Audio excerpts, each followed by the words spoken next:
नमस्कार शेतकरी मित्रांनो. तुम्ही पाहू शकताय आम्ही पाईपलाईनसाठी एक जुगाड बनवलं. ते कसं?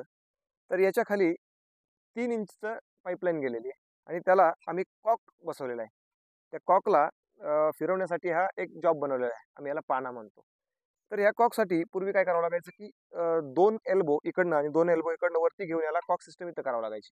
पण आम्ही याच्यासाठी याच्यामध्ये कॉक बसवला आणि हा बोरवेलचा 8 इंची क्रेसिंग पाईप आहे. याला आतमध्ये बसवलाय आणि याच्या फिरवण्यासाठी हा अशा टाईपचा एक जॉब बनवलाय आणि त्याला पण जे हेड आहे, कॉकचं जे हेड आहे, जे त्याला कंपनीकडनं फिरवण्यासाठी ती वरती एक हे येते, दांडी येते, ती काढून टाकली आणि त्याच्या ठिकाणी याला फिट करतो आम्ही आणि याला असं जर फिरवलंय या बाजूला तर हा ऑन होतो आणि असं जर ठेवला हा तर ऑफ होतो. याच्या आधी आमचं हे इथलं एक स्क्रीन फिल्टर बसवलेलं आहे. आमची डाळिंबाची प्लॉट आहे आणि याच्या खाली पण दूरपर्यंत या पाईपलाईनने पाणी जातंय.